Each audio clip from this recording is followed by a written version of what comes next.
It's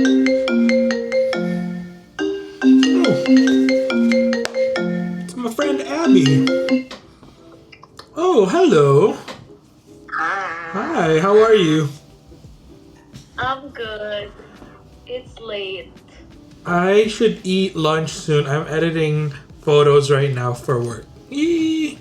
Ooh. Wait, I thought you already had lunch. You haven't had lunch? No, I haven't had lunch yet, but I'll take my lunch break soon. How are you? I'm just about to paint and continue my daily project. Well, it's not daily Ooh. anymore, but look, it's in this little cute Oh, that's oil cute. box. That's a cute tin. Yeah, I'm thinking if I like it, is it gonna be my favorites this year? Oh, mid-year favorites. I haven't thought about that. I mean, I've been working on this. Maybe that's your favorite book. Maybe. I think maybe. Is it? Is it a favorite? I don't know. Maybe we should think about our mid-year favorites. We should. I think so too. Okay, I'll call you back and then let's talk about our mid-year favorites. Yes. Okay. Bye. Bye. Bye.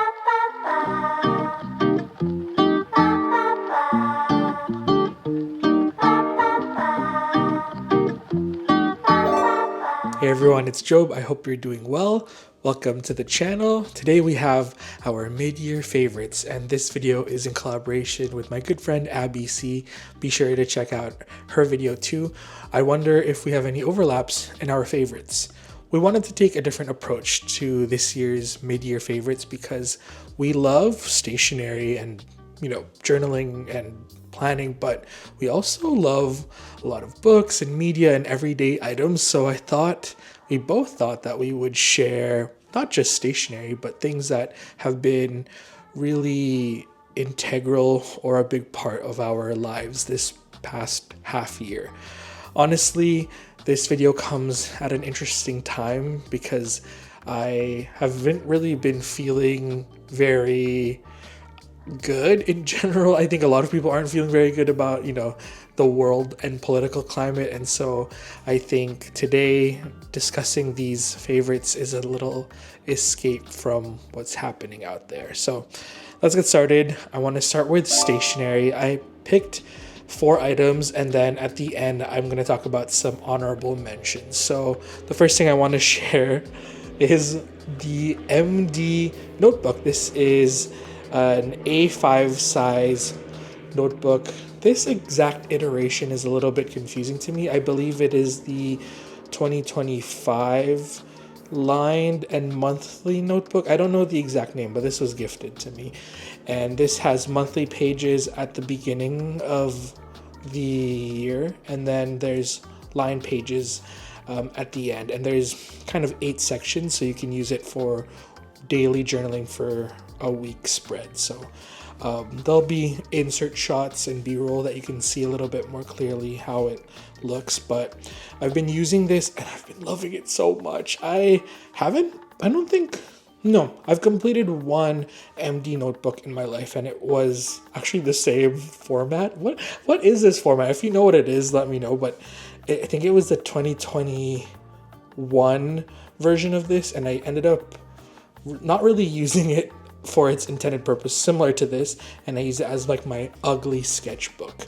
And I think actually maybe that was during 2020 that I had that, because I was doodling in it a lot during the pandemic.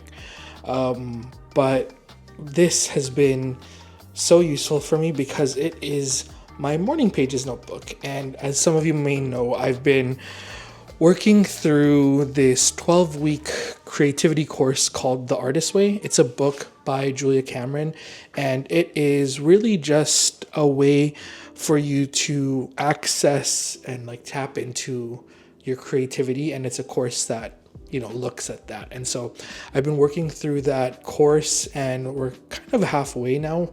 I'm on week 7 at the time of filming this, and a large chunk of the practice of this course is actually writing 3 pages of stream of consciousness journaling right when you wake up. And that's what morning pages are. So that's a way for you to kind of brain drain and get everything in your subconscious and conscious brain out so you can start the day and kind of maximize creativity. A large chunk of this course is moving past creative blocks and any blockages that you have. And it usually comes up in your morning pages. And so by doing morning pages, you're able to kind of move forward with whatever you want to create. And honestly, the first like 4 weeks, I was definitely like seeing the benefits of this. And I still am. I think I'm just in like a weird slump just because of everything happening in the world. But I can't attribute those feelings to this because it's like a global thing. But in terms of my creativity, I was feeling very creative and I want to see how this will unfold. So I was loving this so much. And I think I've always been a fan of MD paper. I think when I was getting into Hobonichi in like 2021 and 2022 a little bit more, I was like team Tomoe River paper, but I just love MD paper. It's the right amount of toothiness for me. It works with fountain pen ink. The color of cream is the perfect shade and it's really nice on the eyes. And yeah, I really do love this. And so for the rest of my morning pages, I actually ended up getting another MD paper notebook. This is just straight up lined. It's not like that 2025 or like dated monthly and then weekly layout. And this is nice just because I have never been a lined notebook person. I've always been dot grid or grid. And the 7mm lines seem huge at first, but when you're writing 3 pages of stream of consciousness notes, it's actually really nice. And I've adopted like a very loose and messy script, and I've been using fountain pens, and this has been honestly like one of the highlights of my mornings. Like it's the best way to wake up. And even when I dread it, when I start using my fountain pen with it, it feels amazing. And I just love that feeling of it. So this is definitely like probably my number one favorite. Even though I only started using this in May, it's kind of the biggest stationery item that has taken over my life as of late. So there's that. And then the next favorite is this pen. This is the Kakimori Frosted Amber fountain pen. Oh my gosh, guys, this is so pretty. This is a medium nib, and I wouldn't say it's a pocket pen. There's no clips, and it just feels so nice. It's pretty lightweight, and you would think that I would gravitate towards heavier pens since the pens that I usually use for morning pages are like heavier, larger pens like the Pilot Custom 823 or like the Pilot Custom 743. But no, I've been really liking this. It's such a smooth writer. I think it's my smoothest like stainless steel nib fountain pen. I just love how accessible it is. The price point is pretty accessible. It's a little bit under, I think it was 40. So it's in that TWSBI, Lamy, Kaweco price range. But I would recommend this over any of those, honestly. I still love my Kawecos, but I think this has the size that feels nice for writing long form journaling. So that's what I've been doing a lot of. So hence my love for this. This was purchased at the Kakimori Inkstad event at High Tide downtown LA. And yeah, can't rave enough about this. The custom ink that I made was like an orangey brown, and then I finished it and I refilled it with a Kakimori brown ink, and I really like it. It's a pigment ink, so it's a permanent ink, and I've always been worried about pigment inks because I think they're gonna like clog my pen, but as long as you use it regularly, it's fine, and I've had no worries. And the nice thing about this is that you can draw with it and you can watercolor over it. And yeah, I'm just gonna keep pigment inks in this, or Kakimori proprietary inks in this, just because it just works so well together. So that's the second favorite. My next favorite is sesame oil, not the kitchen not the kitchen ingredient, the ink. So Lennon Toolbar makes this fantastic ink called sesame oil. It's a wonderful shade of sesame oil. It looks exactly like it if you see it in the B-roll. And I just love how lovely and brown it is. Honestly, it has been a favorite in the past. Like, I've enjoyed this ink, but over the past, I guess since May, I've really been enjoying it as my ink of choice for my morning pages. This bottle was full at the beginning of May, and we're like almost halfway. It's crazy. Yeah, really love this. It's a neutral brown. Some might say it's a cool tone brown, but I think it's a true neutral. It reads warmer in the bottle. Like, it looks like a true brown amber color, but when it's on paper and it dries, it's a little bit more neutral. So I like this because it's a nice, like, it's a lighter brown, and I do like light inks. But this is not too light. I think this is a perfect everyday brown shade, and I think everyone should try it. And I wish it smelled like sesame oil because I love sesame oil. But yeah, it's a really, really good ink, and it flows really nicely in different pens.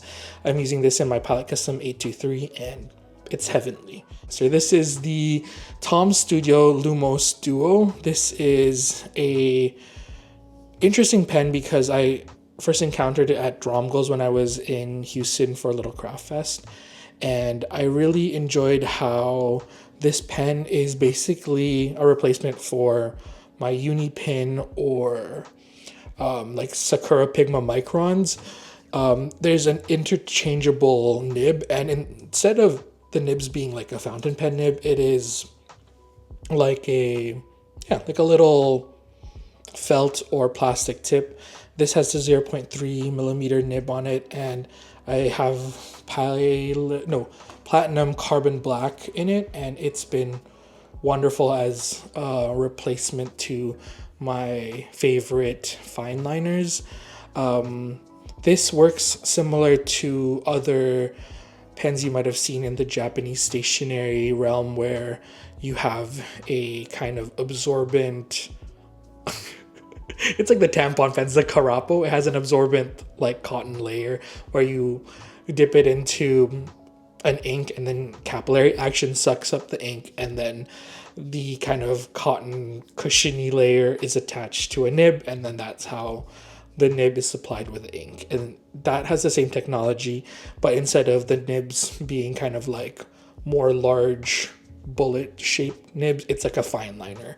And then the Lumos Duo has two sides to it, so I put a brush tip on that, and both of these have pigment inks. This has, again, the platinum carbon black, and then this has a kakimori, the same kakimori brown that's in here, and it reads a little bit lighter because it's in a brush tip. And I don't know, it's so sleek. It kind of just looks like, I don't know, it doesn't look like a pen almost. I do wish these two had clips, but it also breaks the sleek aesthetic of it, so I get what they're going for. But that's Tom Studio. They're based in the UK, and yeah, I really like it. I was thinking about it for the longest time, and then luckily Tom Studio reached out, and yeah, this is super cool. I am curious about their Ren pen. It's like half the size, and it's a pocket pen with the similar like concept of it being a like refillable tampon pen. I hate saying it, but it's the truth. And then lastly, I guess there's 5 favorites. I've been really liking this tiny little, that pan kind of fell out, that watercolor. I think it's the blue, the ultramarine blue. But this is the tiniest art toolkit palette. I love my art toolkit palettes. I think I have it here. I have the TRC USA one that I use all the time. But when I was at Sketcher Fest last year, I ended up purchasing this smaller one. So this is like the true pocket size. It's small. This is like credit card size, and then this is tiny. Like it's super small, and you basically fill up these empty pans with your desired ink, and it's a really straightforward process, and this allows me to bring watercolors on the go. It fits in my tiniest like pencil cases, like my High Tide plastic pencil case and my Traveler's Company, I think it's called the medium zipper pen case. It's still pretty tiny though. And yeah, it's super sleek. All I need is this guy, my Tom Studios pen, and then a water brush, and you're pretty much ready to sketch on the go. And I like how you can have watercolors on the go.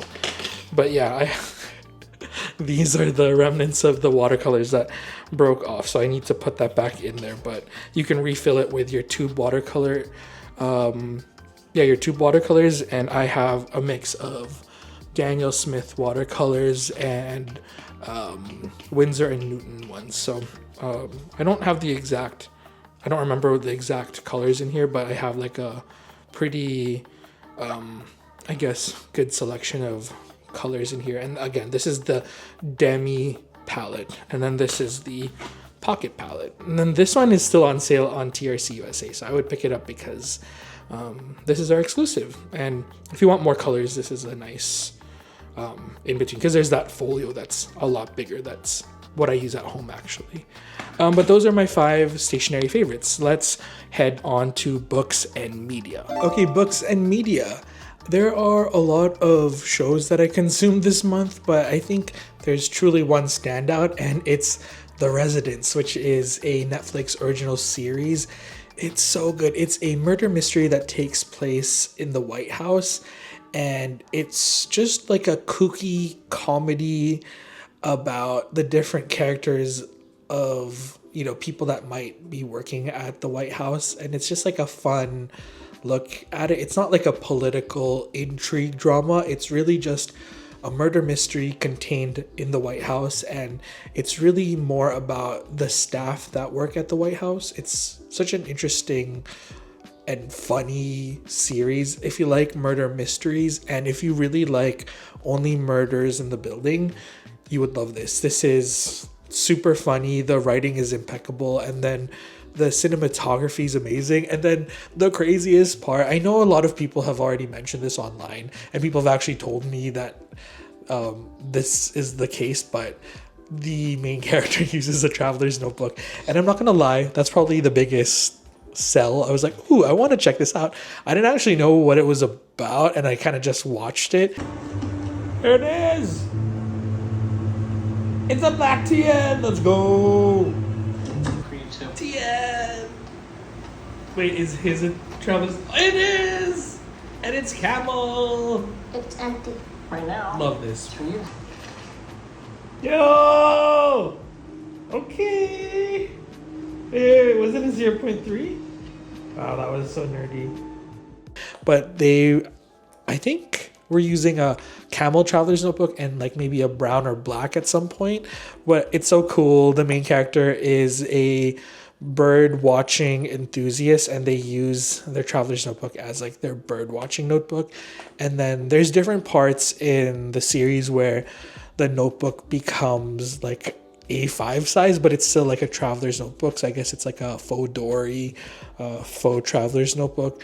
But then it goes back to being this size again. It's kind of funny. It's like a magical notebook almost. But besides the point that there's a traveler's notebook in the story, it's just like a well-written, well-filmed TV show, and it made me excited to consume like TV shows again. And I wish there's a season 2 because the main character is so lovable, and yeah, I really enjoyed it. And then in terms of books, it seems like a cop-out, but I'm going to say The Artist's Way by Julia Cameron. I'm still not done it, actually, so can it be a favorite? But this has kind of taken over my life, and so I'm not going to ramble on more about this because I've already talked about it earlier, and there's videos of me talking about it, but I do think that it has boosted my creativity, and I already think that it has changed my perspective on things, and I'm only like halfway through the program. And then in terms of like reading, I would say Under the Whispering Door is a favorite. I'm like almost done it, but I'm not going to put it formally as a favorite, but it's just like a consideration. But I thought my Kindle was broken because it kept saying that it had water damage, but apparently these wirelessly charge, so it has magically come back from the grave, and I found a way to actually read my fan fiction on here. And so I've actually read more fan fiction than like regular published fiction, and I think that's interesting because it shows that I do enjoy reading. It's just that I enjoy reading fan fiction more, or at least I haven't found a novel that has consumed me. Like, I do enjoy Under the Whispering Door, but it's like a little bit more heavy in its themes. There's a lot of discussion about grief and death, and so I've been reading a lot of like fluffy fanfics. And if you're wondering what fanfics I'm reading 911 fanfics because I'm in too deep. I read like a fanfic a night, but my favorite fanfic for the 911 series, this is super niche. It's called 5 Years by Audrey Wright, and it's an alternate universe where it's my two interests, the MCU, so the Marvel Cinematic Universe, and 911 take place in the same universe, and the blip in the Endgame movie. So like, if you don't know about that, or it's not a spoiler anymore because it's been years, but half of the population of the universe gets like killed off or disappears, and in this fanfic, the characters have to like navigate what it's like losing their loved ones, and it's a little bit sad. And actually, why am I saying that this is fluffy? This was incredibly sad considering I just talked about Under the Whispering Door, which is also equally sad, but this had a happy ending, and I read it in like one sitting. It's a short fic. But yeah, I am reading a lot more on my Kindle. I also took the case off. I thought it was cute having a case on it, and everyone like decorates their cases and stuff, but it's so much lighter not having a case, and I can just grip it with my hands. Like, I don't need a pop socket. Like, my hands are fine holding it like this. And yeah, I've been trying to use this more because I do want to get like that Books Palma e-reader. It's like the smaller phone size e-reader, but I'm trying to make do with this because it's not broken. But if I told myself if I finish like a bunch of books this summer and I feel the need to upgrade, I will, because this is definitely broken in some way because I just charged it and it's at like 20% already. I think there's some water damage because this claims to be waterproof, and I was reading in the pool in 2023 and it's never really recovered. But I guess a favorite is not really the Kindle, but like reading fan fiction on an e-reader device. Wow, oddly specific. Yeah, I think those are my book favorites and media favorites. Let's move on to the next category. Okay, the last few favorites are just like home goods and miscellaneous things. And the first thing that I wanted to talk about are these glasses. These are the Jin's eyewear glasses. I believe they're the Yukio line, and I just got these during the actual pop-up. There's a video on the channel that was posted earlier this week about my Jin's work vlog, and yeah, these are amazing. I haven't had like solid black frames in a while, and I just like how thick they are. I feel very scholarly almost. So I really like these glasses. And then I picked up this new fragrance. I've been on the hunt for my signature scent for like years. It's been years and I still don't have one. But I think this might be it, paired with another, I guess it's like a runner-up, because I bought Glossier You Dew. It's the new white bottle of the Glossier You, and it has like a sandalwood note. I really do like it. I finished the smaller bottle of it, and once I finish that, so I do like it. It's probably, I'm gonna repurchase it. But this is Diaz and Durga's I don't know what, and the name is so funny because it's so hard to explain. I don't know how to explain fragrances, but for me, I really enjoy a lot of like the skin scent ones. Like, I don't know how to describe it. Like, I like another 13 by Le Labo, which I want to purchase one of these days. But I don't know why perfume is so expensive. Like, it's just like crazy how much one bottle is. So I only use this like on special occasions because it's kind of expensive. And I'm not at that level where I could just spray it willy-nilly. So you can layer this, but I like it just as is. And I think that's it. Oh, my last favorite is my Blender from Ninja. It's so good, guys, because I struggle with eating healthy and getting my vegetables in, and so I've been having a green smoothie for lunch almost every day, and it's been a good way to get some greens in this body. And yeah, I really like it. It's really powerful, it's really noisy, but it gets the job done. And I think Ninja products really have served me well over the years. We have a Ninja air fryer back in Vancouver, and I do like this Blender. And one day I will save up for a Ninja Creamy because I just want on-demand ice cream at home. I guess that's it. I think that's it. Oh, and then I think for lifestyle favorites, that's it. Oh, and I also got my ears pierced. I'm not going to zoom in, but yeah, I really like them. I'm still waiting. You have to wait kind of 6 months until they heal because I want to change them up. I think it'll be fun as another accessory because it's another way to like accessorize and express yourself. But yeah, don't tell my parents and don't tell my sister and don't tell my family and friends. If you are watching this, just be quiet, family or family friends. And don't tell my mom and dad. That's the biggest thing. And I think that's it. Let's talk about runner-ups and notable things. So I love my Pilot Custom 823 and I refrain from mentioning it just because I mention it all the time, but I use this the most and my Kakimori pen for my morning pages, and it's just been such a delight.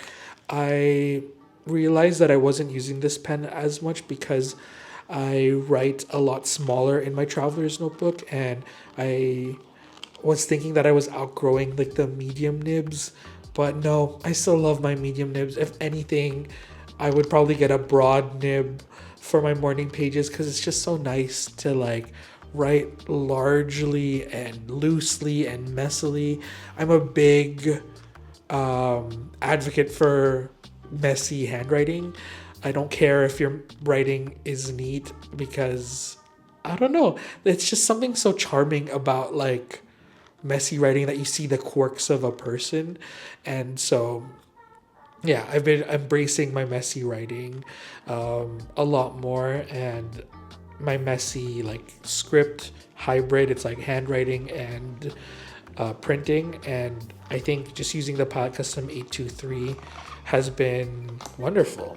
I realized I never showed the pen because it's in this other favorite. So I guess this is a runner-up. I didn't want to mention it because it was sold out, and I only got it recently, actually, probably like a month and a half ago or a month ago. Basically, I was lucky enough to be featured on the Baumkuchen website. I've purchased from Baumkuchen Studios many times over the years, and they were kind enough to interview me for their website. And yeah, I'll link it down below. It was a really nice opportunity, and I thought that was it, but they sent an email saying like, thank you so much, and here's like a gift card to, you know, a certain amount, and yeah, buy something. I'm like, okay. So I've been eyeing something like this, like a TSL or Superior Labor like clip or pen holder, and I was thinking of getting the magnetic loop one, but I was worried because I wanted something to protect the pen a little bit more because obviously the body is exposed. And then I found this is their TSL BK collaboration, and it's the same concept. There's a clip at the back, so you can clip it onto your notebook, but it covers the rest of the body of the fountain pen, so it feels a little bit more secure. And then the clip just goes on here. You're technically supposed to fit 2 pens, but it always feels too tight. Like, I've put a Kakimori pen in here, the same Kakimori pen, but it just feels tight, and I don't want to scratch up any of these pens. I put a mod liner, and I think that's like the best thing to put in here, and it's good because it actually clips onto my Artist Way book or my Morning Pages book. So I actually have this like that, and it's nice. I think I would love the magnetic version of that clip still. Like, I still want it, but this is a nice kind of like kit for my Morning Pages. I just keep this on my desk, and it's really nice and very luxurious. I think I want to try, like, when I go to Japan and see if I like the magnetic one more. But this is still a really valuable piece of stationery, and it adds a little bit of luxury to my writing experience, and it was free, so that's the best the best thing about it. And then lastly, guys, on June 25, 2025, I would have had this traveler's notebook, my first one, my black one, for 10 years. So it's 10 years of journaling, 10 years of Job's journal, and yeah, this is a forever favorite, and I started using this month to commemorate it, and I think I'm gonna be more deliberate about using this first traveler's notebook, because this started it all. Like, this started Job's journal, this helped me through my move to Korea. Job's journal grew while I was in Korea. In 2017, I started my YouTube channel, and I was journaling in this, and it just snowballed, and then I got my job from Job's journal, and now I work at Traveler's Company USA, which makes these notebooks. So I'm forever indebted to this notebook, and it will always be a symbol of the possibilities of life and what can happen when you just start creating and start journaling. I don't know, I feel so emotional. There'll be more festivities about my 10-year journaling anniversary on the channel. I'm gonna work on a video about it, but yeah, this is a very special like item to me, because it symbolizes not just like working for a company, but it just symbolizes creativity and leaning into creativity and like dreaming new dreams and following new dreams. It's really crazy. Yeah. And on that note, I think that's it, folks. Thank you so much for watching. Be sure to check out Abby's video to see her favorites. I wonder if we have any like overlaps. Let us know in the comments if we do. And yeah, I will see you in the next video. Thank you so much for watching. And if you made it to the end of this video, leave a... I don't know. Let's do something different. Maybe... Is there like a sesame oil emoji? Okay, if that's too hard, you can leave a pen emoji in the comments below. Sesame oil or pen, wow. Or a monster, because this was the mic this whole time. But yeah, I'll see you in the next one, and be sure to check out my Patreon for more exclusive videos. I've been doing weekly videos about my Artist Way journey on there, so be sure to check that out if you're interested. And that's it. I love you so much. Please take care, and bye-bye. Say bye-bye. Bye-bye. Okay, bye.